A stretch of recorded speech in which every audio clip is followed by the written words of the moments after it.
everyone, and welcome back to Todos Santos.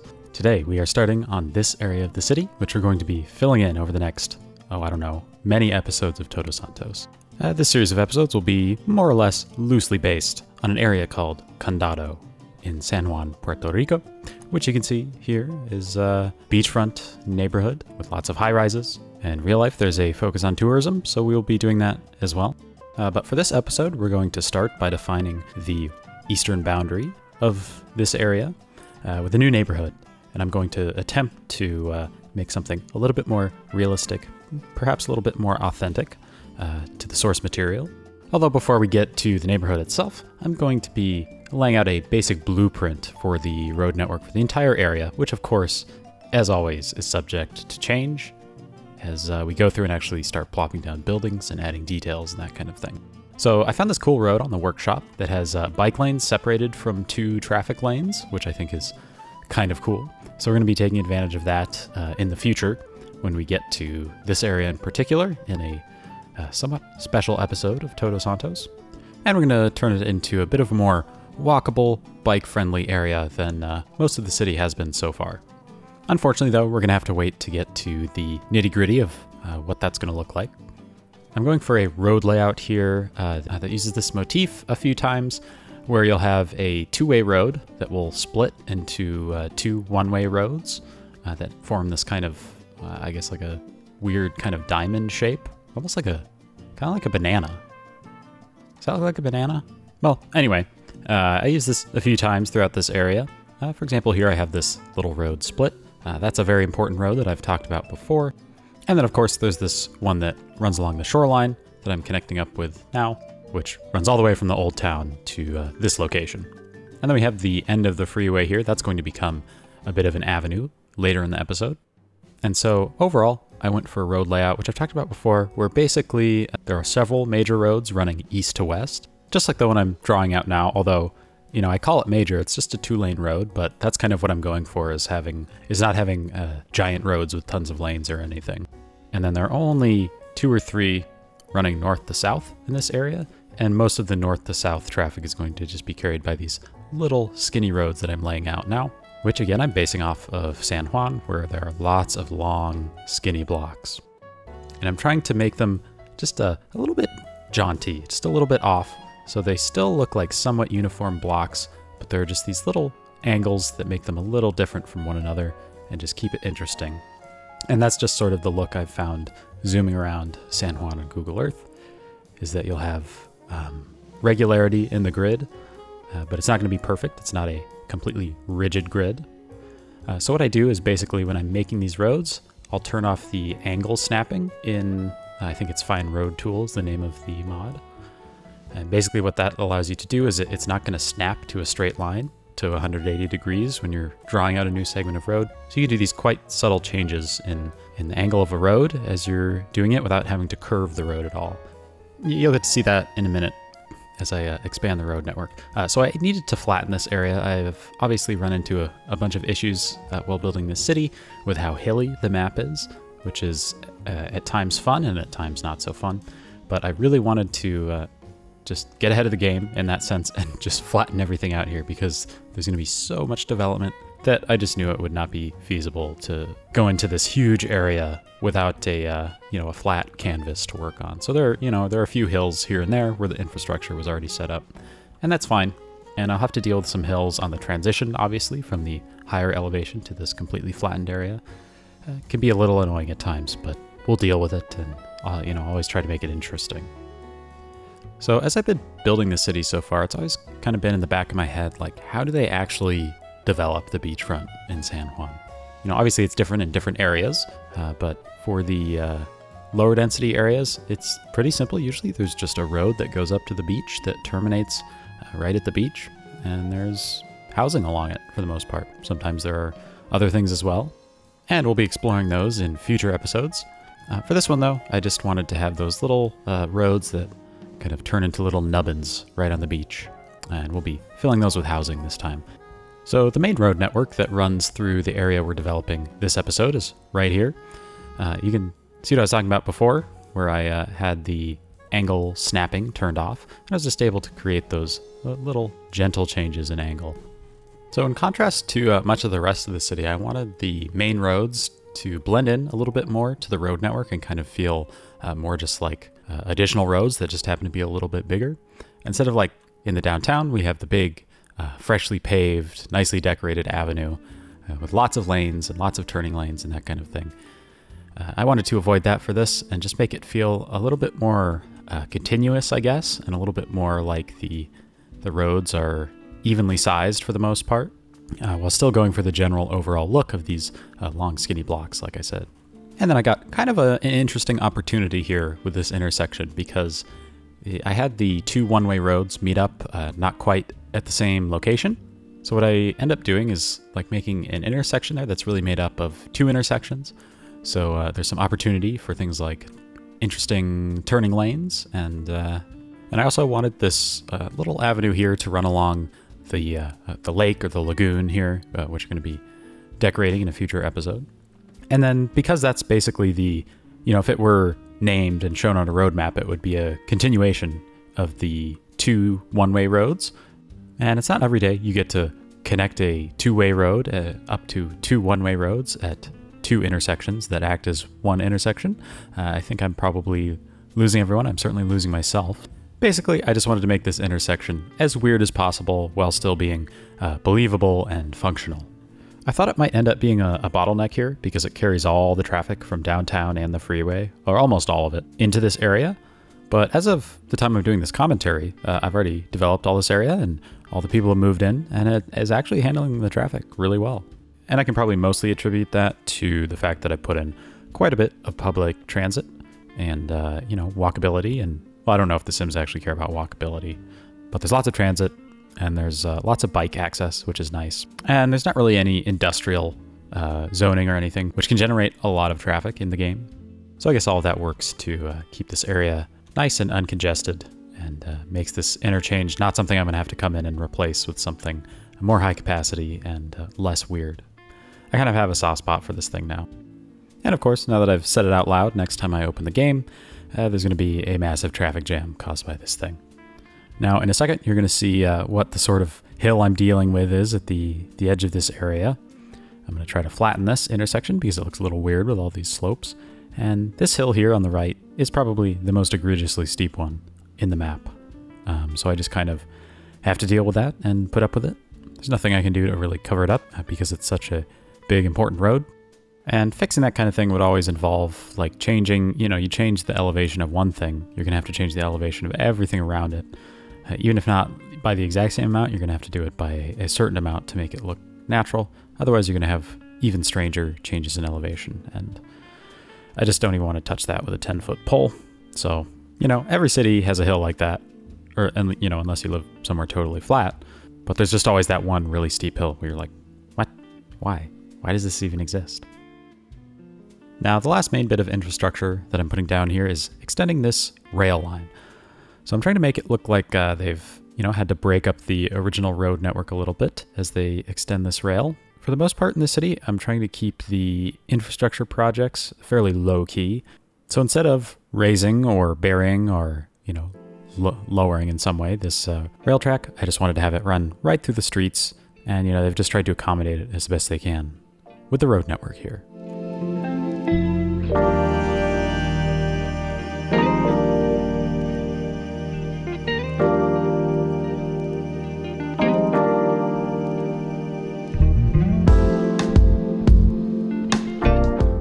Okay, now we're getting into the part of the build where we go back to that grid that I created earlier.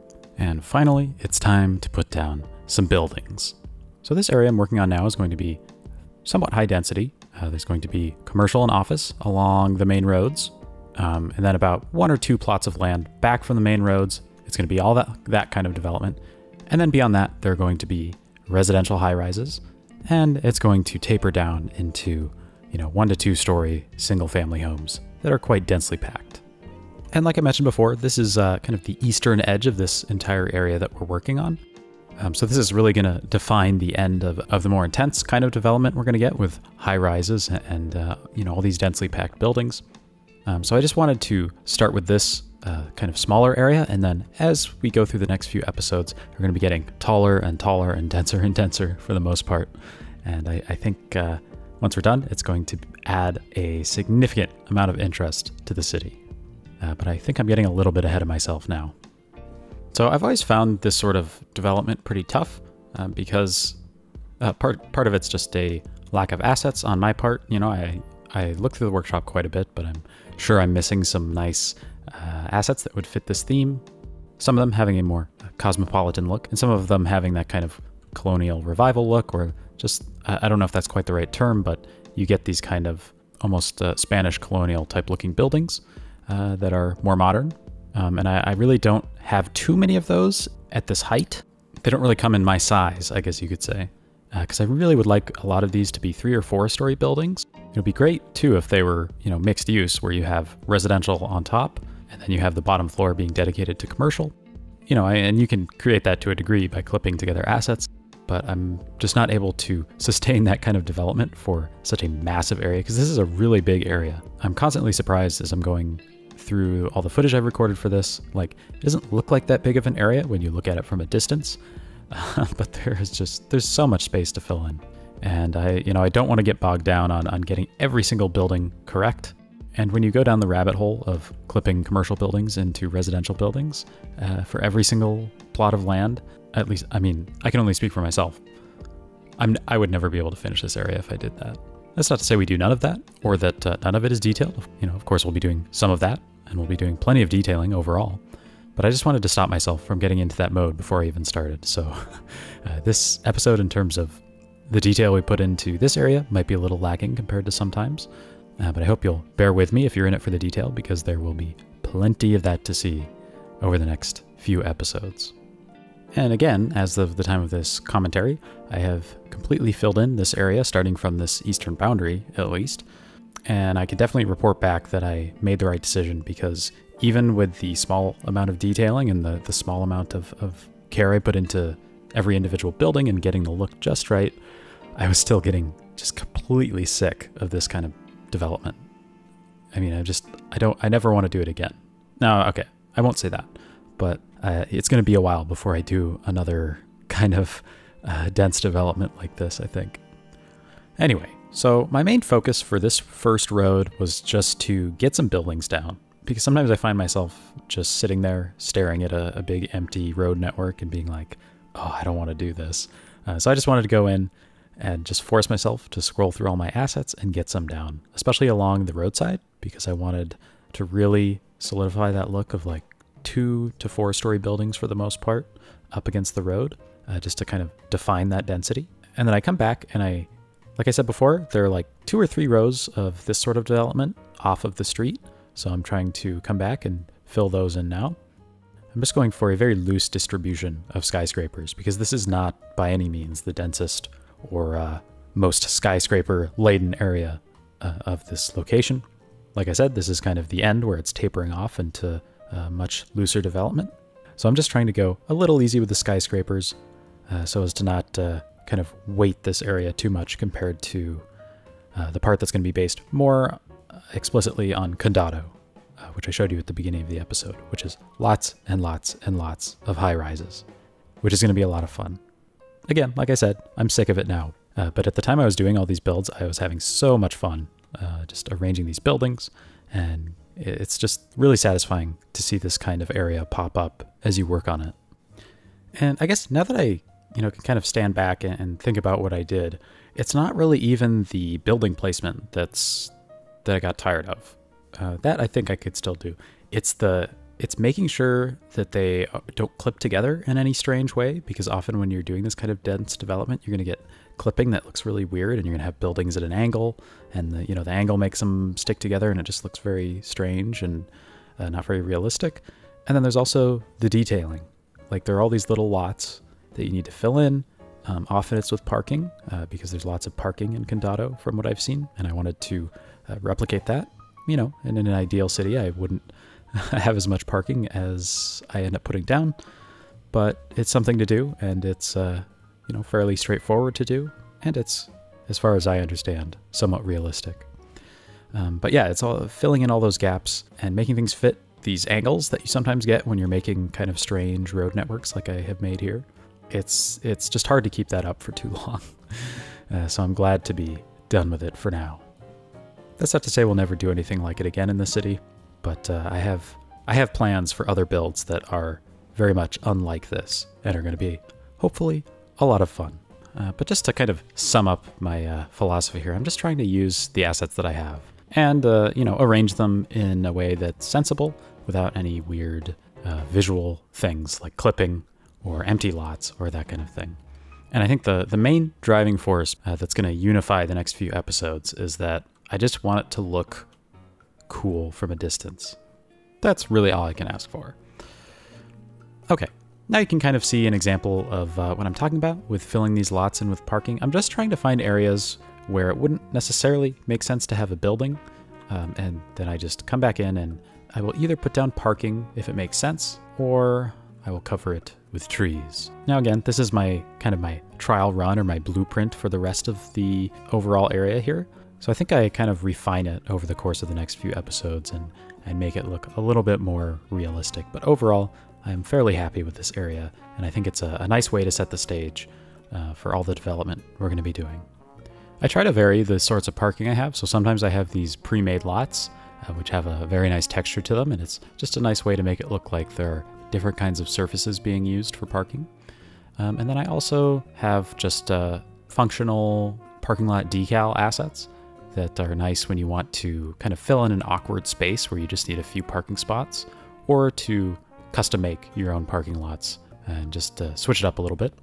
And then I also have these Japanese parking lots, which, they're Japanese, but they kind of just look like parking lots to me, and they're very easy to use because they flatten the terrain around them, so you don't have to worry about any weird terrain glitches with them like you do with some of the other ones.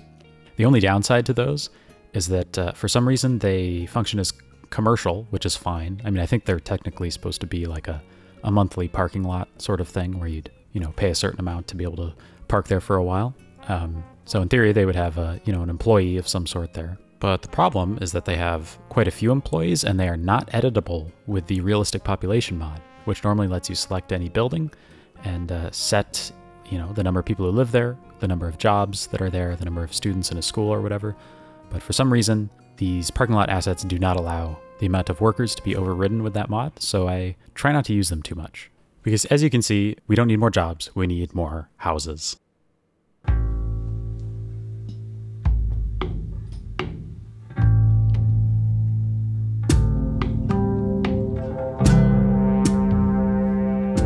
Now, if you zoom in on a random spot in San Juan on Google Maps, you're likely to see something that looks kind of like this.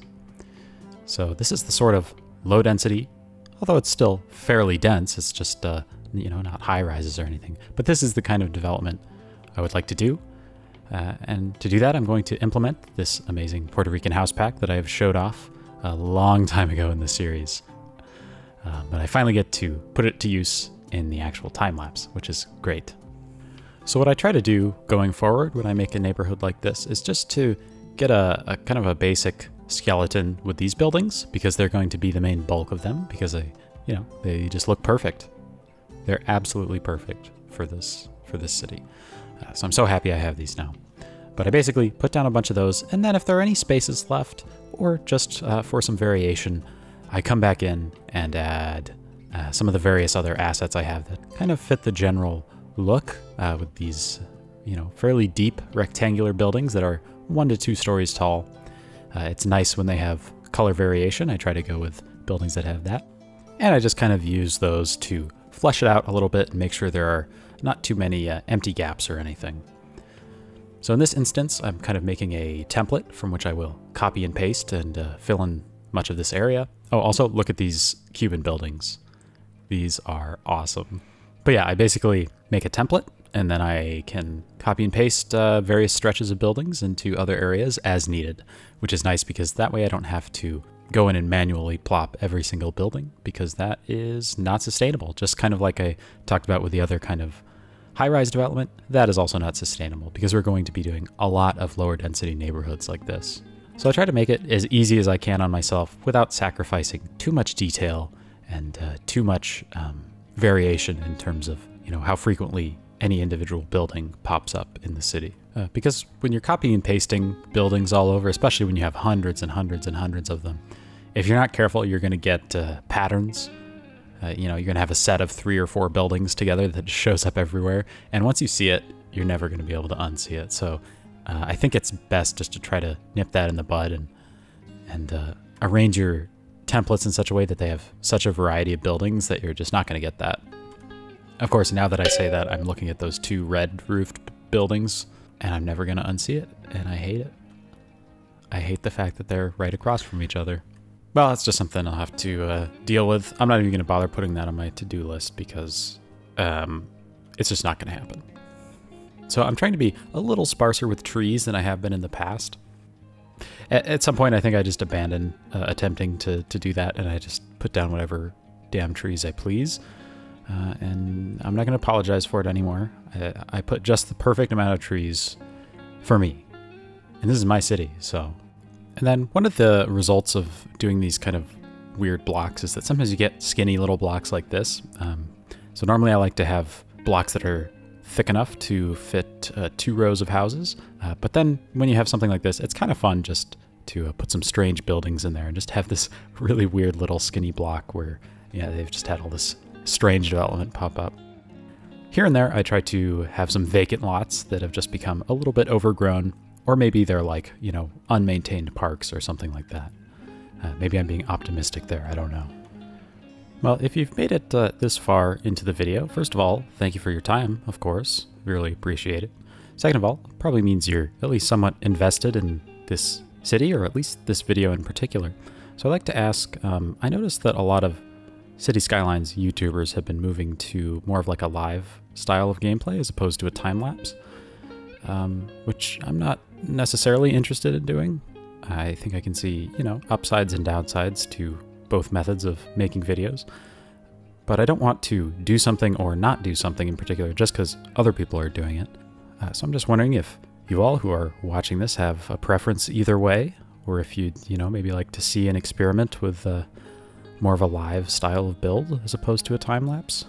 Because the way I make videos now, I mostly just record the game the way I play it, and that gives me the freedom to just play however I want without thinking about making a video, and without thinking about explaining what I'm doing. And it gives me some time to think about what I do and reflect on what I do before I present it and talk about it, which I think just kind of fits my personality a bit more, I guess. Whereas I can see that the time-lapse can probably sometimes make it a little hard to see what's going on and a little hard to talk about things that fly by quickly. But then there's also the problem of the fact that I can't run my game at even close to 60 frames a second. So if I did live gameplay, it would not look very good. So anyway, let me know what you think if you'd like to see me try a different style of video someday. I mean, I do have a lot of time-lapse footage already recorded for the future of this series, so it's not going to be something that I'll implement soon if I do an experiment like that.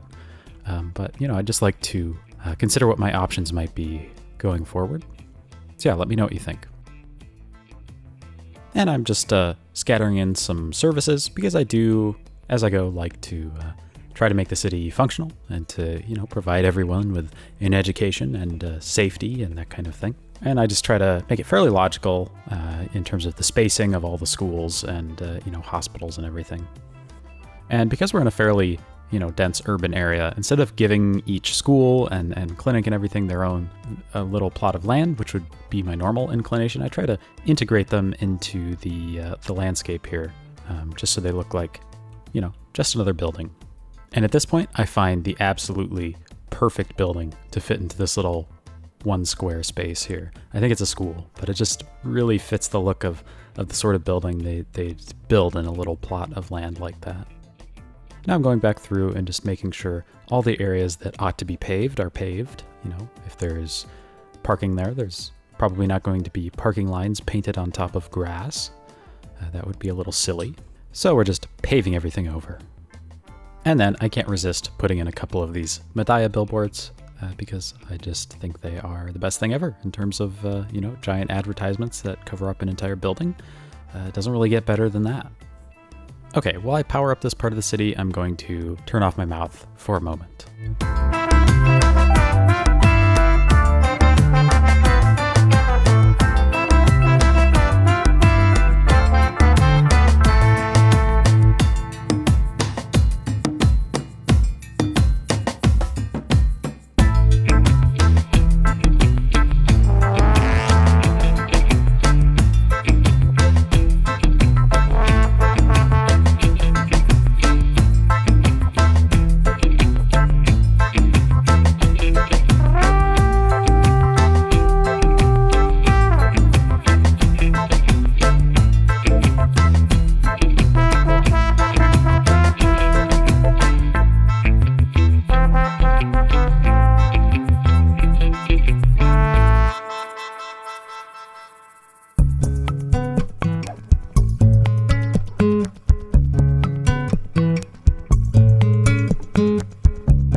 Now to finish out this episode, I'm going to be creating this avenue, which is the termination of one of the north-south highways, and it's also the very eastern border of what we're going to be working on over the next few episodes, like I mentioned before. I had considered trying to transition the freeway into just a normal two-way road, but I looked at this stretch of freeway segments here, and I was like, I'm just in the mood to decorate an avenue. So even though most of the roads in the vicinity are not going to be this wide or this highly decorated, I just wanted to have one little bit here, like maybe this is a little bit more modern. Maybe this freeway used to just run all the way through here or something, and then they tore that down and at least turned it into a nicely decorated avenue at some point. I'm not sure exactly what the history is there, but it's just a very simple build. It reminds me a little bit of the downtown avenue, but instead of using a normal road asset, I'm just using the stretches of freeway that I already had laid down, which honestly is easier to work with in terms of laying down all these details. It's harder to do in terms of traffic management because the Sims don't like having those very short segments in between that you have to do to run a road that crosses the two freeway segments. But just gonna learn to live with it. And there's not a ridiculous amount of traffic that comes in here even after we zone all this area, or not zone, but after we place down all the residential buildings. So I'm not too worried about that issue clogging up traffic or anything. And there are some other smaller miscellaneous things that can be a little frustrating when you're doing a build like this. Like you have to go in and manually reduce the speed limits because obviously otherwise people are going to be driving through here at highway speeds, which is, bad.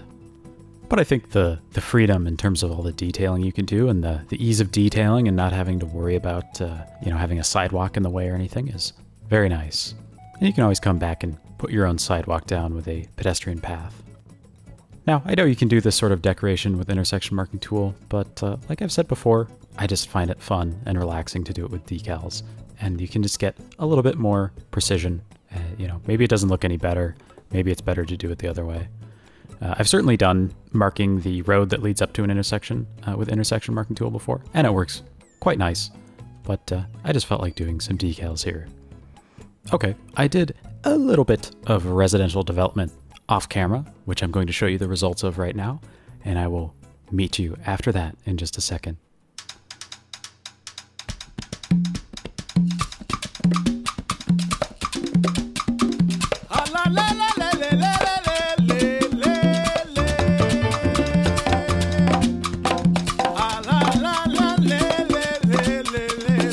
And then just a few last details that I'm coming in and doing before the episode is over. And of course, we have to do a lighting pass because I forgot to use network skins to set up lampposts on this freeway. So I just come back and do it manually because sometimes using network skins and upgrading a road, it doesn't cause any glitches or anything, but it can just reset some of your speed limit settings, among other things. So I just wanted to do it manually. Plus, if I'm being honest, I just kind of enjoy doing this. It's not quite as nice as putting down road signs or trees, but it's, third in line probably after that. So here's a nice view of this place at night. Now I'm coming back and lighting up some roads, because as I've talked about before, I don't want every single road to be lit up, especially the smaller ones. Since I'm going for kind of a more uniform road network where the definition between the main roads and the smaller roads is not quite as much as it usually is, I wanted to kind of identify some of these north-south skinny roads as slightly more well-trafficked, so I just indicate that by putting some street lamps on it. All right, thank you so much for watching this episode of Todos Santos. I really hope that you enjoyed it, and I really appreciate your time. I can't wait to see you on the next one. Bye.